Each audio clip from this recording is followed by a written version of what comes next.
Hello students, welcome आप सभी का मेरे चैनल पे। आज मैं आपको करंट अफेयर्स पढ़ाने वाली हूँ। आप समझेंगे कि करंट अफेयर्स को किस तरीके से हमको इंफॉर्मेशन उसमें से निकालनी होती है। तो सबसे पहले आज अक्टूबर के करंट अफेयर्स हैं यहाँ पे मेरे साथ, ये कुछ सीरीज में आएंगे। तो आप ये फर्स्ट क्लास है, चलिए हम देखते हैं क्या कुछ खास रहा कॉम्पिटिटिव एग्जाम्स में पढ़ाई करने के वालों के लिए अक्टूबर के महीने में। सबसे पहली न्यूज़ है मैं जो लेके आई हूँ वो है TRAI, try telecom regulatory authority of India, जिसकी स्थापना 1997 में हुई थी। उसके चेयरमैन जो है वो PD वाघेला जी बने हैं। आपको मालूम होना चाहिए कि ट्राई जो है ये एक स्टैट्यूटरी बॉडी है, यानी कि देखिए भारत में दो तरीके की बॉडीज होती हैं, एक होती है स्टैट्यूटरी और एक होती है कॉन्स्टिट्यूशनल। यानी कि स्टैट्यूटरी यानी कि एक होती है संवैधानिक और एक होती है विधिक। जो भी बॉडीज के बारे में आर्टिकल लिए हुए हैं हमारे संविधान में, जैसे कि आप CAG जानते होंगे, CAG एक ऑफिस है, comptroller auditor general of India का। तो CAG का जो ऑफिस होता है वो उसका ये आर्टिकल है हमारे संविधान में, लेकिन ट्राई के लिए कोई आर्टिकल नहीं है। ये एक सरकार ने बनाया है, एक कानून के तहत बनी हुई संस्था है, इसीलिए इसको क्या कहा जाता है, संवैधिक संस्था है, स्टैट्यूटरी बॉडी है। 1997 में बनी है, भारतीय दूरसंचार नियामक प्राधिकरण इसको कहा जाता है। जितने भी दूरसंचार से रिलेटेड जितने भी कंपनीज हैं उनको रेगुलेट करना, उनके लिए नियम बनाना, ताकि जो ग्राहक है उसके हित को नुकसान ना पहुंचे, इसलिए ये बनी है TRAI। याद रखिएगा, PD वाघेला जी इसके चेयरमैन नियुक्त किए गए हैं। दूसरी न्यूज जो मैं आप सबके सामने शेयर करना चाहती हूँ वो है DRDO ने अभी सफल परीक्षण किया है सुपरसोनिक क्रूज मिसाइल ब्रह्मोस का। अब आप लोग ये सोचते होंगे कि ये ब्रह्मोस जो है, इसके बारे में तो हम कई बार सुनते आ रहे हैं कि ब्रह्मोस जो है वो हमारे देश की सुपरसोनिक मिसाइल है। मैं आपको बता दूं, ये सुपरसोनिक क्रूज मिसाइल जो ब्रह्मोस है ये पूरे विश्व की, वर्ल्ड की सबसे तेज फास्टेस्ट मारने वाली क्रूज मिसाइल है। सबसे पहले इसको टुकड़ों में समझते हैं। क्रूज मिसाइल क्या होता है, फिर मैं आपको बताऊंगी सुपरसोनिक क्या होता है। क्रूज मिसाइल यानी कि मान लीजिए ये यहाँ पे मैं हूँ और मुझे यहाँ पे अपने ऑब्जेक्ट को इसको उड़ाना है, ठीक है।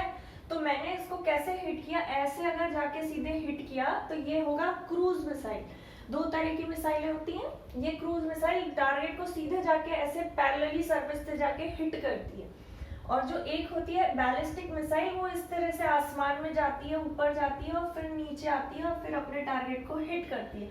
तो बैलिस्टिक मिसाइल पहले यूं करके ऊपर जाएगी, फिर नीचे जाके अपने टारगेट को हिट करेगी।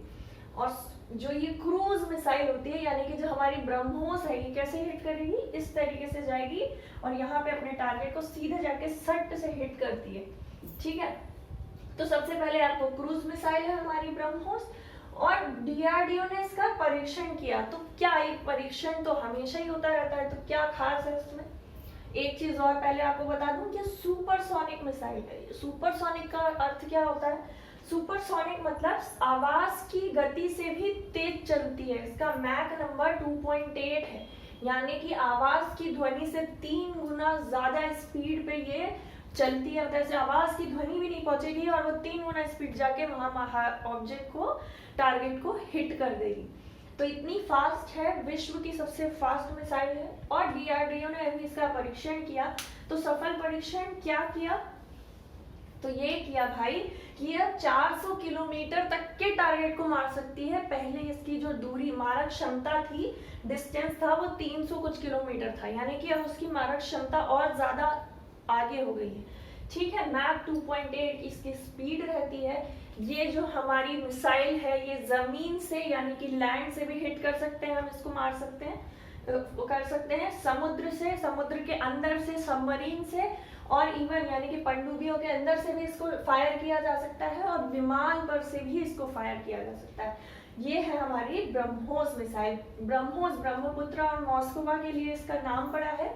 और ये ब्रह्मपुत्र, हमारी ब्रह्मपुत्र नदी और मॉस्कोवा जो नदी है ये रशिया की है। एक्चुअली ये रशिया और इंडिया के कोलैबोरेशन से DRDO ने बनाया था, ठीक है। DRDO के द्वारा बनी है और इसमें रशिया का भी कॉन्ट्रीब्यूशन है। तो आपको समझ में आ गया कि DRDO की क्या टेस्ट किया है, ब्रह्मोस का सफल परीक्षण किया है। 300 किलोमीटर तक अब इसकी मारक क्षमता बढ़ गई है। मैक स्पीड इसकी 2.8 है, मतलब आवाज की गति से करीबन 3 गुना तेज ये चलती है।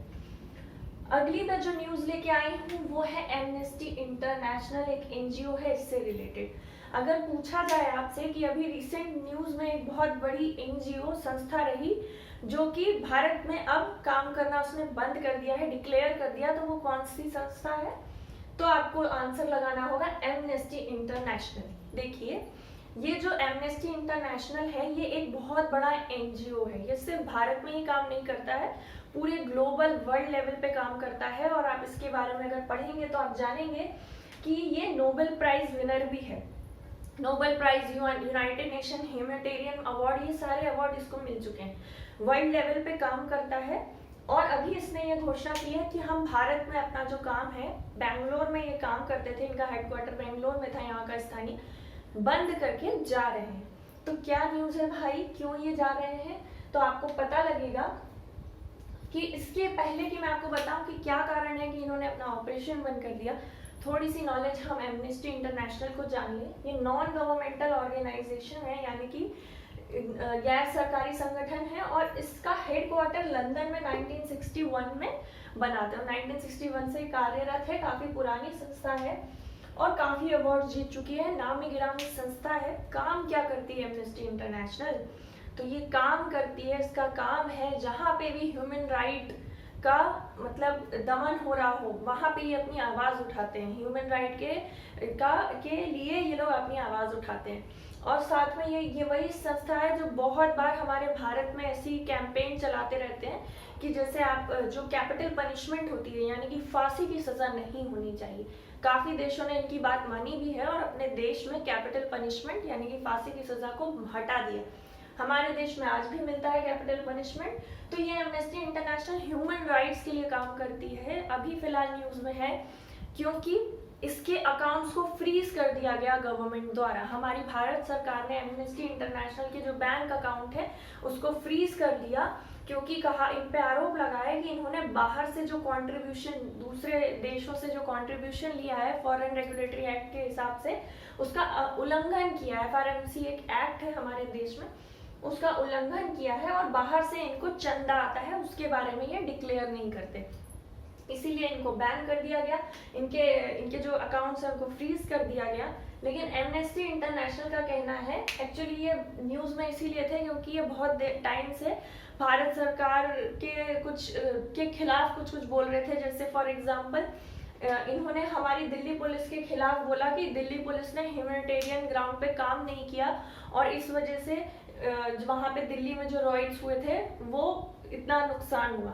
दूसरा, इन्होंने ये भी कहा कि जम्मू एंड कश्मीर में जो चीजें हो रही हैं फिलहाल में, उस पे भी इन्होंने कहा कि वहां पे जिस तरह से सरकार ने रुख किया है वैसा नहीं करना चाहिए था। इस तरह के इनके बयान आए हमारे इंटरनल चीजों को रिलेटेड करके। लेकिन सरकार ने जो कहा है वो ये है कि ये फॉरेन फंडेड चीजें हैं जो यहाँ पे ये लोग अपना कर रहे हैं, ये फॉरेन फंडेड है और उस चीज का ये लोग अनाउंस नहीं कर रहे हैं। तो इस कारण से इसके जो अकाउंट्स हैं वो भारत सरकार ने फ्रीज कर दिए और इसलिए ये अपना ऑपरेशन यहाँ नहीं कर पा रहे हैं, अपना बोरिया बिस्तर बांध के जा रहे हैं। तो आपको एमनेस्टी इंटरनेशनल के बारे में सारी चीजें पता लग गई होंगी। अगला जो हमारा न्यूज है वो है कोलार माइंस स्टार्टेड। बहुत इंपॉर्टेंट न्यूज है, ज्योग्राफी से रिलेटेड है वैसे तो ये। कोलार माइंस क्या है? ये कोलार माइंस आपको मालूम होना चाहिए कि हमारे देश में 1902 में जो सबसे ज्यादा जो डेटा है, सबसे ज्यादा अगर सोना 95% अगर सोना कहीं से मिलता था तो कर्नाटक का ये मैप बनाया है मैंने। कर्नाटक में ये कोलार की जो माइंस है, यहाँ से सबसे ज्यादा 95% पूरे भारत में जितना सोना होता है उतना सोना ये कोलार की माइंस से मिलता है, निकाला जाता था। तो क्या बात थी कि ये बंद हो गया था और फिर अभी फिर से स्टार्ट हुआ है। न्यूज में इसलिए है क्योंकि ये अभी फिर से ऑपरेशनलाइज किया गया है, फिर से स्टार्ट हुआ है। देखिए यहाँ ऊपर में आपको हट्टी नजर आ रहा होगा, ये कोलार, ये दो मेन खाने हैं हमारे देश में सोने के लिए। यहाँ पे एक्चुअली इस कोलार की अगर मैं आपको कहानी बताऊं तो अगर पुराने से देखें तो कब से यहाँ उत्खनन हुआ, अंग्रेजों के समय में एक आदमी, एक सैनिक था, उसने यहाँ पे खोजा उसको एक न्यूज़ या रिपोर्ट मिली थी कि यहाँ की मिट्टी में सोना निकलता है। तो उसने यहाँ पे एक, क्योंकि कर्नाटक से ये बैंगलोर से ये 100 किलोमीटर की डिस्टेंस पे है खाली, तो वो यहाँ आया और उसने एक्चुअली में यहाँ पे उत्खनन जब स्टार्ट किया तो पता चला कि सच में यहाँ पे बहुत ज़्यादा सोना है और एक बहुत बड़ी कंपनी ने इन्वेस्ट किया। आपको जान के आश्चर्य होगा कि जब पूरा देश कर्नाटक में और बड़ी बड़ी जगह कर्नाटक में और इवन पूरे इंडिया में बड़ी बड़ी जो सिटीज़ हैं वहाँ पे जब बिजली नहीं हुआ करती थी, तब यहाँ कोलार में बिजली प्रोवाइड की गई थी, क्योंकि यहाँ पे एक बड़ी सी कंपनी यहाँ पे सोने का उत्खनन कर रही थी अंग्रेज़ों के ज़माने में। तो ये काफ़ी उस समय में यहाँ पे बहुत डेवलप्ड एरिया था। डेवलप तो नहीं कहेंगे, पर सारी फैसिलिटीज़ यहाँ पे थी जो बाकी जगह पे नहीं थी। पर जैसे यहाँ पे जैसे जैसे उत्खनन होता गया, चीज़ें जो सोना है वो निकाल लिया गया और गहराई में जाना पड़ा। गहराई इतनी, आपको मालूम होगा कि जैसे जैसे हम धरती में अंदर जाते हैं वैसे वैसे टेम्परेचर, गर्मी बढ़ती जाती है। तो इस तरीके से यहाँ पे जो भी चीज़ें हुई, अभी का ये स्थिति था कि कुछ साल पहले यहाँ पे उत्खनन बंद कर देना पड़ा, क्योंकि यहाँ का उत्खनन से जो चीज़ मिल रही थी उसमें से उतना सोना नहीं निकल रहा था और महंगा, खर्चा बहुत पड़ रहा था। लेकिन अभी रिसेंट में पाया गया कि यहाँ पे अब फिर से उत्खनन स्टार्ट होगा, तो इसीलिए कोलार माइंस जो है वो बहुत अभी न्यूज़ में है। तो आपको मालूम होना चाहिए कर्नाटक में है कोलार हट्टी की खानें, और यहीं पे भारत का 75% सोना कोलार की खानों से निकलता था। आगे देखते हैं, FTII के नए चेयरमैन बने हैं शेखर कपूर, नाम याद रखिएगा, इम्पोर्टेंट है। अगला आता है वायरल। अब ये क्या है भाई? Viral Venus infrared atmospheric gases linker. क्या है ये लिंकर? तो सबसे पहले ये जो पूरी न्यूज़ है ये फ्रांस से आ रही है, और फ्रांस ने अनाउंस किया है कि भारत जो अपना शुक्रयान, मतलब वीनस पे जो अपना अपछोड़ने वाला है 2025 में, इसरो के साथ ये अपना Venus infrared atmospheric gases linker, उसमें ये अपना उसमें हेल्प करेंगे, योगदान करेंगे। तो ये आपको ये न्यूज़ देख के ये जानना ज़रूरी है कि फ्रांस और भारत जब स्पेस मिशन की बात आती है तो कई जगह पे एक साथ मिशन कर रहे होते हैं। बहुत सारे हमारे जो भारत और फ्रांस की चीज़ें हैं, आप देख रहे होंगे, चाहे सोलर अलायंस ले लें, हमारे संबंध काफ़ी अच्छे हो रहे हैं। तो रिसेंटली ये भी एक इसरो में जो हमारे किरण कुमार जी थे, इसरो के चीफ रहे हैं, उन्होंने फ्रांस वालों ने अपना हाईएस्ट गैलेंट्री अवार्ड, जैसे हमारे यहाँ भारत रत्न होता है सिटीजन का जो हाईएस्ट अवार्ड होता है, उसी तरह का वहाँ पे gallantry award, highest gallantry award ISRO के प्रीवियस पुराने चीफ को दिया गया था। तो ये एक चीज़ ये शो करता है कि किस तरह का हमारा संबंध है फ्रांस के साथ। और फ्रांस और इंडिया में इसी को आगे बढ़ाते हुए फ्रांस और इंडिया एक, जब शुक्रयान इंडिया भेजेगा तो उसमें जब भारत भेजेगा शुक्र पे अपना, देखिए यान, तो ये अपना Venus infrared atmospheric gases linker उसमें अपना योगदान करेंगे।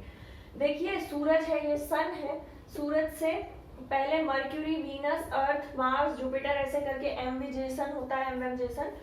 सबसे पहले मर्क्यूरी होता है, फिर वीनस यानी कि शुक्र ग्रह आता है। ये पाया गया है कि शुक्र ग्रह पे जीवन की संभावना है। इसी वजह से हमारा जो इसरो है वो सोच रहा है कि 2025 में हम जाएंगे। अभी कोई फॉर्मल डिक्लेरेशन नहीं आई है इसरो की तरफ से कि वो इसमें क्या करने वाले हैं, पर फ्रांस ने अपना बता दिया है कि हम इसमें भारत की हेल्प करेंगे और उसमें हमारा कोलैबोरेशन रहेगा। वीनस के एटमॉस्फेयर में फॉस्जीन गैस पाई जाती है, और इस गैस को एक्चुअली ये एक इंडस्ट्रियल गैस है, लेकिन ये जो फॉस्जीन गैस है इसको कुछ बैक्टीरिया छोड़ते हैं। और जो वीनस ग्रह है, ऐसे करके शुक्र ग्रह है जिसको इवनिंग और मॉर्निंग स्टार बोला जाता है, चमकता है, तो वो जो वीनस ग्रह है उसके आसपास पूरा एक डेंस एटमॉस्फेयर है। उसी की रिसर्च में सब लोग लगे हैं और ये माना जाता है कि वहाँ पे जीवन की संभावना है।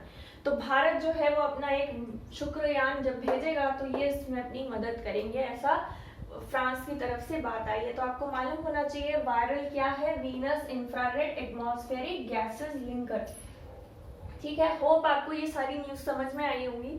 आगे की न्यूज़ मैं अगले पार्ट में लाऊंगी। Thank you so much for watching me. Please like subscribe my channel और अपने फ्रेंड्स के साथ भी शेयर करिए। मेरे चैनल को ज़्यादा से ज़्यादा लोगों तक पहुँचाने में मेरी हेल्प करिए। Thank you so much students, thank you.